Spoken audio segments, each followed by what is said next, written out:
খুলনা, রাজশাহী, সিলেট, চট্টগ্রাম ঘুরে বাংলাদেশের test status পাওয়ার রজত জয়ন্তী উৎসব এখন ঢাকায়।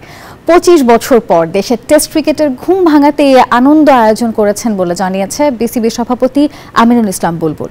রজত জয়ন্তীতে অভিভাবকদের জন্য বিসিবি দিয়েছে নানা রকম গাইডলাইন, আর সেটা মেনেই সন্তানদের আগামীর বাংলাদেশের জন্য তৈরি করতে চান অভিভাবকেরা। 2000 সালে বাংলাদেশের টেস্ট ক্রিকেট নামক জন্ম নেওয়া বৃক্ষটির বয়স এখন 25 বছর। এই গর্বের দিনটিকে নিয়ে ভিন্ন পরিকল্পনা বিসিবির। সাদা পোশাকের ক্রিকেটকে জনপ্রিয় করে তুলতে 7 বিভাগের টেস্ট রজত জয়ন্তী উৎসব আয়োজন বোর্ডের। 4 বিভাগ ঘুরে ঢাকায় রাঙাতে এসেছে ক্রিকেটের ঘুম ভাঙাতে এই উৎসব। বৃহস্পতিবার হোম অফ ক্রিকেটে প্রথম টেস্ট ম্যাচের ক্রিকেটারদের নিয়ে থাকছে বিসিবির বিশেষ আয়োজন।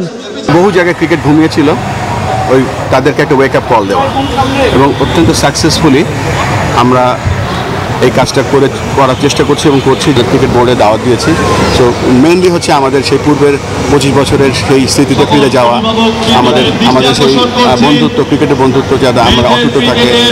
প্যারেন্টাল মিটে বিসিবির গেমস ডেভেলপমেন্টে কাজ করা মেহরাব হোসেন অপি জানান, অভিভাবকদের বিভিন্ন গাইডলাইন দিয়েছেন তারা।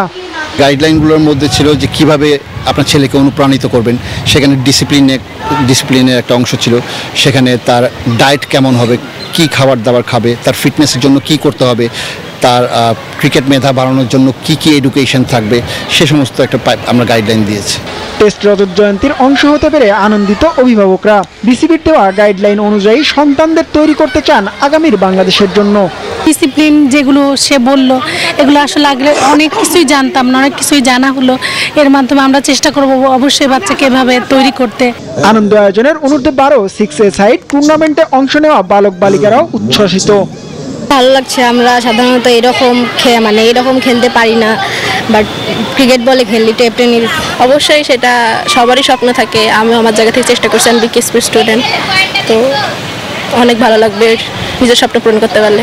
সবার একটা আইডল থাকে, সাকিব, তামিম, মুশফিক। আমার একজন আইডল আছে, তিনি সাকিব আল হাসান। আমি বড় হয়ে তার মতো হতে চাই। বাংলাদেশের টেস্ট রজত জয়ন্তীর আয়োজন আবারও যাবে ঢাকার বাইরে। 28 জুন বরিশাল আর রংপুরে ছড়াবে এই উৎসবের রং। জিহাদ আল হাসান, নিউজ 24, ঢাকা।